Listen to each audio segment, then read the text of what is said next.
নমস্কার, চলে এসেছি আমাদের মহাকুম্ভ যাত্রার দ্বিতীয় পর্ব নিয়ে। প্রথম পর্বে আপনারা দেখেইছিলেন বারাণসী জংশন থেকে আমাদের ট্রেন ছেড়ে দিয়েছিল প্রয়াগরাজের উদ্দেশ্যে, আর এখন বাজে প্রায় 4:25। আমরা এবার ঢুকছি প্রয়াগরাজ জংশন, আর ঢোকার মুখেই দেখুন ব্রিজ থেকে এই যে দেখা যাচ্ছে টেন্টের শহরকে।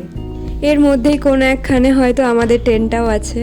গিয়ে খোঁজাটাই একটা বিশাল বড় ব্যাপার, এটা সবাই আমাদেরকে আগেই বলেছে। এতদিন বন্দে ভারত বেশ লেট করছিল, তো আমরা বেশ একটু ভয় ভয় ছিলাম যে কি জানি কত রাত হয়ে যাবে স্টেশনেই ঢুকতে।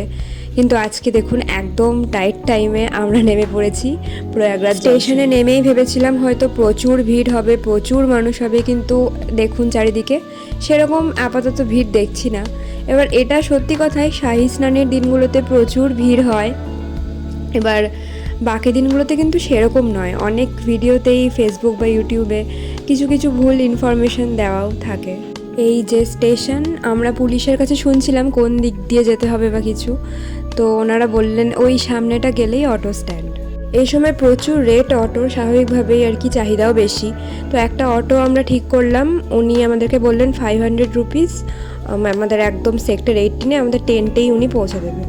তো এই যে অটো করে আমরা যাচ্ছি আপাতত এলাহাবাদের রাস্তা ধরে। মেন রাস্তাতে নাকি প্রচুর জ্যাম, তো উনি একটা অন্য রাস্তা দিয়ে আমাদেরকে ঘুরিয়ে নিয়ে যাচ্ছিলেন।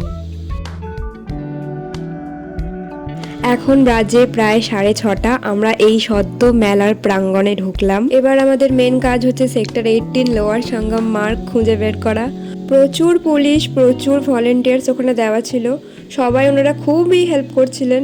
কিন্তু এত বড় এলাকা, সেক্টর 18 খুঁজে বের করা খুবই খুবই কষ্টের। আর সত্যি বলতে আমাদের অটোর যিনি ড্রাইভার ছিলেন উনি এত ভালো মানুষ যে কি বলবো, মানে উনিও সেক্টর 18 কোন দিকে বুঝতে পারছেন না, অনেকক্ষণ অটো নিয়ে ঘুরছিলেন, কিন্তু তবুও উনি ক্রমাগত আমাদেরকে বলে যাচ্ছিলেন যে আপনারা কোনো চিন্তা করবেন না, আমি আপনাদেরকে সেক্টর 18-এ আপনাদের টেন্টেই নামিয়ে তবেই ফিরবো, সে যত রাতই হোক না কেন। আর গুগল ম্যাপেও আমরা আমাদের লোকেশন দিয়েছিলাম, তো ওখানেও মাঝে মাঝে অন্য অন্য লোকেশন দেখাচ্ছিল, বা পুলিশ আমাদেরকে যেদিকে বলছিল সেদিকে হয়তো দেখাচ্ছিল না। তো আমরা খুবই কনফিউজড হয়ে গেছিলাম অ্যাকচুয়াল কোন দিকে সেক্টর 18। এবার মায়ের বান্ধবী, ওনারা বেনারসি থাকেন, তো ওই আন্টির টেন্টেই আমরা এই মহাকুম্ভতে বুক করেছিলাম। এবার ওনাদেরকেও আমরা বারবার করে ফোন করছিলাম, এবার ওনারাও আমাদেরকে লোকেশন বলছিলেন, কিন্তু এত বড় এলাকা যে আমাদের খুঁজে পাওয়াটাই একটা বিশাল টাফ ব্যাপার হয়ে গেছিলো। এই যে এতক্ষণে আমরা মা গঙ্গার দেখা পেয়েছি, সবাই আমাদেরকে বলছিলেন গঙ্গার এই ব্রিজটা পার করে ওই দিকে হচ্ছে সেক্টর 18। তো আমরা এখন ব্রিজের ওপর দিয়ে যাচ্ছি, ওই দিকে নাকি আমাদের টেন্ট। এবার ওই দিকে কোথায় সেটাও ওই দিকে গিয়ে আবার খুঁজতে হবে।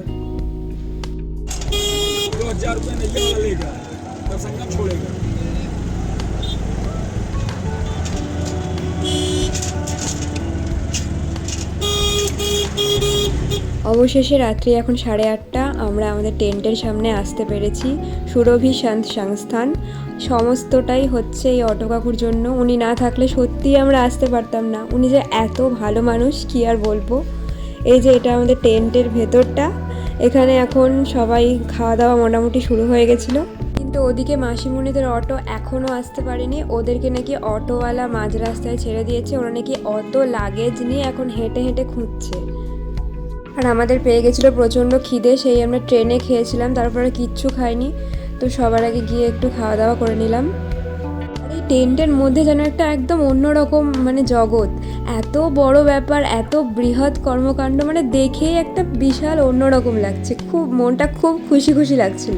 আর আমাদের টেন্টের সামনেই হচ্ছিল ভান্ডারা দেওয়া, এখানে সবাই লুচি বেলছিলেন, সবাই ভাজছিলেন, মাও বসে পড়েছিল, একটু পরে বাবাও বেলছিল, তারপরে সবাইকে লাইন দিয়ে দেওয়াও হচ্ছিল। আর এটা মানে সারা রাত্রি চলে, মানে 3টের সময় আমরা উঠেছি, দেখছি তখনও হচ্ছে।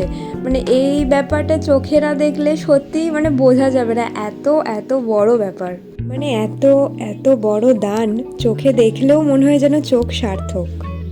আর আজকে আমি এতটাই টায়ার্ড ছিলাম যে নিজেরও একবারও মনে হয়নি যে ভিডিও করতে করতে একটুখানি নিজেকেও দেখাই। তো সেই দিন রাত্রিবেলাটা আমরা তাড়াতাড়ি ঘুমিয়ে পড়েছিলাম মাসিমণিরা আসার পরেই, কারণ পরদিন ভোরবেলা উঠেই আমরা চলে যাব সঙ্গম স্নানের উদ্দেশ্যে।